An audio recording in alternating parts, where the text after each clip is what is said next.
दानिश स्पीक्सच्या या विशेष मुलाखतीमध्ये आपलं सर्वांचं परत स्वागत आहे. मी एका नवीन उमेदवारासोबत आपल्याला भेटतोय. माझ्यासोबत आहेत वंचित बहुजन आघाडी नांदेड उत्तरचे उमेदवार प्रशांत इंगोले. प्रशांत भाऊ, वेळ नमस्कार. दिल्याबद्दल धन्यवाद. पहिला प्रश्न असा आहे की पहिल्यांदा उमेदवारीची जी यादी जाहीर झाली त्याच्यामध्ये आपलं नाव नव्हतं, तेव्हा कसं वाटलं? नाही, कसं आहे, पक्ष आदेश हा शेवटी महत्त्वाचा असतो. म्हणून पक्षांना विनंती केली की आम्ही बऱ्याच दिवसापासून काम करतोय आणि पक्षांनी पुन्हा एकदा विचार करावा आणि सर्वे करावा. त्या सर्वेमध्ये पक्षांनी सर्वे केला आणि त्यानंतर पुन्हा तिकीट डिक्लेअर झालं. काय म्हणता, कशी आहे प्रचाराची यंत्रणा, कसं चालू आहे तुमचा प्रचार? प्रचार तर म्हणजे सर्वच समाजामध्ये उत्साह चालू आहे आणि सर्व स्तरातून, म्हणजे जातपात सोडून सुद्धा सगळे लोक आज काम करायलेत. आज मराठा समाजाचे काम करत आहेत, कोमटी समाजाचे करत आहेत, ब्राह्मण समाजाचे करतात, मुस्लिम समाजाचे लोक काम करत आहेत, बौद्ध समाजात तर उत्साहानं काम करतात. सर्व जात समूहातून चांगला प्रतिसाद आहे. कारण हे इलेक्शन आम्ही कुठल्या जातीपातीवर करत नाही. हे आम्ही उत्तर विधानसभेच्या विकासासाठीचे मुद्दे घेऊन आम्ही समोर लोकांसमोर जात आहोत. तुम्ही म्हणतायत उत्तर विधानसभेचे विकासाचे मुद्दे आपण समोर घेऊन जातोय, निवडणुकीला समोर जातोय. तर उत्तर विधानसभेचे निवडणुकीचे प्रश्न काय असतील तुमचे? आमचे सध्या नांदेड उत्तरमध्ये ज्वलंत प्रश्न म्हणजे घाणीचं साम्राज्य आहे. पिण्याच्या पाण्याची काही सोय नाही. इथे एवढा मोठा डॅम असून सुद्धा 8 दिवसाला पाणी येते, ही खूप मोठी समस्या आहे. आणि महानगरपालिकेला सर्व आमचे जे लाभार्थी आहेत सर्व टॅक्स पे करतात. टॅक्स पे करून सुद्धा महिन्यातून 5 वेळेस 6 वेळेस पाणी येते. हे आमचे मुद्दे आहेत. दुसरा, ट्रॅफिकची समस्या आहे. इथं कुठं भाजीपाला मार्केट नाही. सर्व प्रायव्हेटायझेशनला विकून सगळे कॉम्प्लेक्स केलेले आहेत. महात्मा फुलेची म्हणजे खूप प्रसिद्ध मंडई होती, तशीच वजिराबादला मंडई होती. हे सर्व मंडई तोडून महानगरपालिकेने याला कमर्शियल लोकांना 100 वर्षाच्या लीजवर देण्यात आले. या सगळ्या चुकीच्या गोष्टी केल्यात. म्हणून आमचे हातगाडेवाले रस्त्यावर विकत आहेत त्यांचं साहित्य, फळवाले, फुलंवाले यांना कुठंच महापालिका काही जागा देत नाही. हे सर्व मुद्दे घेऊन आम्ही जनतेसमोर जात आहोत. प्रकाश आंबेडकर, सुजात आंबेडकर आणि आपले हे ताई, हे लोक प्रचंड ताकद लावत आहेत नांदेड उत्तर आणि दक्षिणसाठी. याचा काय अर्थ आहे? नांदेड दक्षिण आणि उत्तरमध्ये, दक्षिणमध्ये आमचे सर फारुक अहमद सर हे मुस्लिम कॅन्डिडेटला खूप चांगला चेहरा आहे आणि उत्तरमध्ये मी इंजिनियर प्रशांत इंगोले, हे 2 चेहरे. या दोन्ही मतदारसंघामध्ये दलित आणि मुस्लिमची जर संख्या बघली तर दोन्हीकडे 2.5 लाखाची मतसंख्या आहे. म्हणून पक्षाला सुद्धा वाटतं की वोट जर ट्रान्सफर झाली, मुस्लिमची वोट इकडं बौद्धांना ट्रान्सफर झाली आणि बौद्धांची दक्षिणमध्ये वोट ट्रान्सफर झाली, या दोन्ही सीट आमच्या आज निघत आहेत. तुम्ही म्हणताय वोट ट्रान्सफर झाली पाहिजे, पण उत्तरमध्ये अब्दुल सत्तार हे मुस्लिम कॅन्डिडेट उभं आहे. मुस्लिम समाज प्रशांत इंगोलेला का मत द्यावं? मुस्लिम समाजांनी प्रशांत इंगोले यासाठी मत द्यावं की आम्ही इक्बाल नगरमध्ये मागे 6 महिन्याखाली आम्ही दौरा केला होता. तिथल्या काही समस्यांसाठी मला फोन आले होते. इक्बाल नगरमध्ये सन्माननीय सत्तारजी हे रनिंग नगरसेवक होते. त्यांनी तिथल्या वार्डाचा काहीच विकास केला नाही. कुठं घाणीचं साम्राज्य, पूर्ण नाल्या रस्त्याने वाहत होत्या. आम्ही आयुक्तांना घेराव घालून तिथं पूर्ण आम्ही तिथलं काम करून दिलं, ते रोड करून दिले. तिथं कचऱ्याचे ढिगारे होते, ते साफ करायला लावले. जो माणूस आपल्या प्रभागाचा विकास करू शकत नाही, तो माजी महापौर राहिलेला माणूस, अशा माणसाकडून लोक काय अपेक्षा करतील? आणि मुस्लिम समाजामध्ये सुद्धा सुजान मतदार झालेला आहे. मतदारात कुठल्या जातीपातीचं बघत नसून जो कोणी काम करू शकतो अशा लोकांना लोक मतदान करतील. म्हणून मुस्लिम समाज मला मतदान करेल हे म्हणजे मला खात्री आहे. साधारणतः असं सांगण्यात येते की बौद्ध समाजाचं मतदान खूप असते, पण ते भरकटलेलं असते, ते एकट्टा कधी पडत नाही. यावेळेस पण दुसरे जे उमेदवार आहेत ते आमिष दाखवतील, सगळ्या गोष्टी करतील. तर तुम्ही बौद्ध समाजाचं मतदान एकट्टा कसं करणार? आज आम्ही बौद्ध समाजामध्ये जेव्हा संवाद करतोय, लोक आम्हाला मत पण देणार आहेत आणि निधी पण द्यायलेत, पैसे पण द्यायलेत.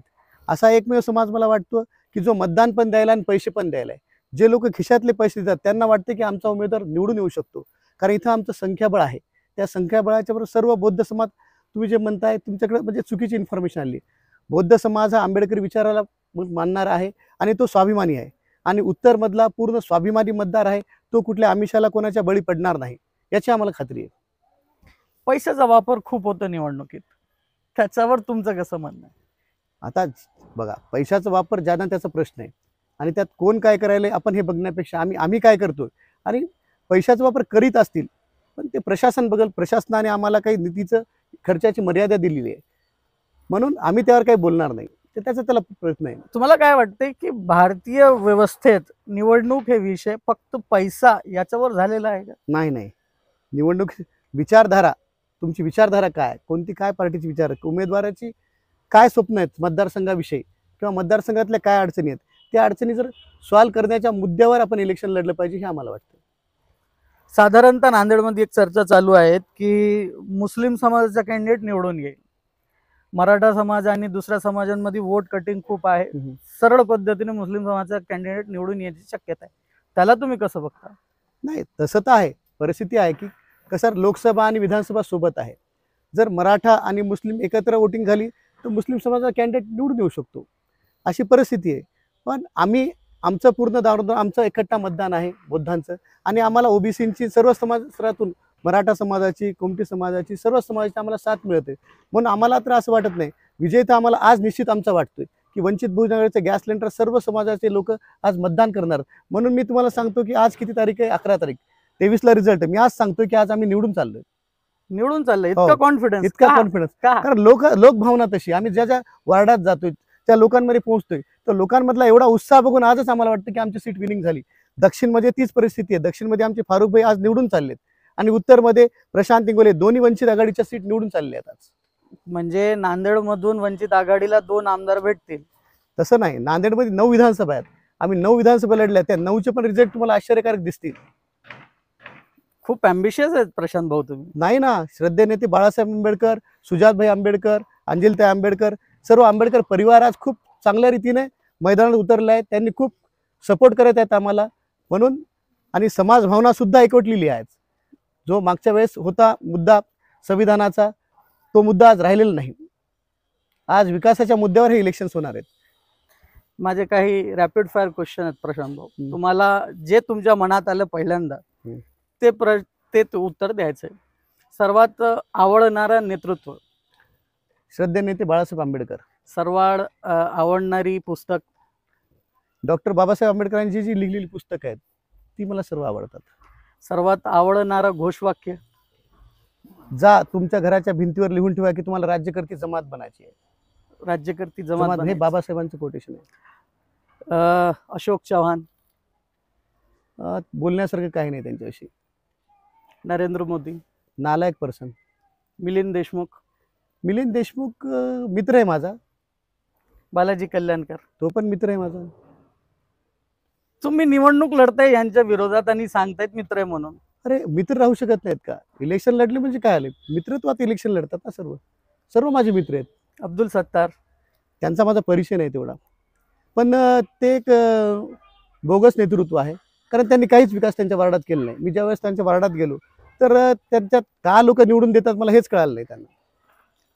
शेवटचा प्रश्न, नांदेडच्या उत्तर विधानसभेच्या जनतेने प्रशांत इंगोलेला का मतदान करावं? नांदेडच्या जनतेने प्रशांत इंगोलेला यासाठी मतदान करावं, जर त्यांना परिवर्तन हवे असेल. इथल्या नांदेडच्या समस्या आहेत, महत्त्वाची म्हणजे ट्रॅफिकची समस्या आहे, शिक्षणाचं बाजारीकरण झालेलं आहे, आणि इथले कुठंच व्यवस्था काही नाही. म्हणजे पाण्याच्या समस्या, अशा बऱ्याच काही समस्या आहेत. त्याचा पाडा वाढायला गेलं तर खूप लांबच जाईल तुमचा हे इंटरव्ह्यू. पण खूप काही समस्या आहेत, आणि नवीन लोकांना तुम्ही संधी देणार आहात का? आम्ही इंजिनिअरिंग करून आले, टेक्निकल पर्सन, आम्हाला संधी देऊन तर बघा. यासाठी मला वाटते की नांदेड जनता आम्हाला यावेळेस संधी देईल आणि प्रचंड मताने मला विजयी करेल. माझी निशाणी गॅस सिलेंडर आहे. हे होते प्रशांत इंगोले यांनी चांगल्या पद्धतीने आपल्या प्रश्नांचे उत्तर दिले. यांना पण अपेक्षा आहे की ते निवडून येतील. आज तगायत आपण ज्या ज्या उमेदवारांचे इंटरव्ह्यू घेतले त्या सगळ्यांना वाटते की ते 100% निवडून येतील. 23 तारखेला आपण बघू की कोण निवडून येतील आणि कोणाची जे म्हणणं आहे ते खरं होईल. धन्यवाद. धन्यवाद.